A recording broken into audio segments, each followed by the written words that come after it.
واقعة غريبة شهدتها منطقة الوراق بمحافظة الجيزة، إن الأهالي هم هناك سمعوا صوت ضخم جدا كأن الأرض اتهزت بيهم، وفجأة طبعا قاموا عشان يشوفوا إيه اللي حصل.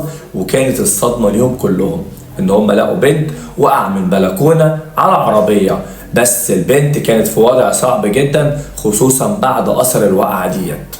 الموضوع دوت يا جماعة للأسف فيه إشاعتين، وأنا للأسف يعني انا مش عارف اني فيهم صح واني غلط، بس انا هقول لكم الاشاعتين واخواتي اللي من الوراق هم اللي قالوا لي الكلام ده صح ولا غلط. اول اشاعه بتقول ان البنت ديت المفروض ان هي كانت مخطوبه، ومخطوبه لشخص المفروض ان هو كان ابن خالها، وابن خالها كان في خلافات ما بينه وما بين والدها عشان خاطر والدها مش عايزه، وحصلت مشاجره ما بينهم وما بين بعض، وده جاب حاجه بيضه وده جاب حاجه بيضه، يعني سلاح ابيض. والمهم ان هم اتخانقوا مع بعض، البنت شافت الوضع كده رمت نفسها من البلكونه عشان تريح نفسها، وحصل اللي حصل.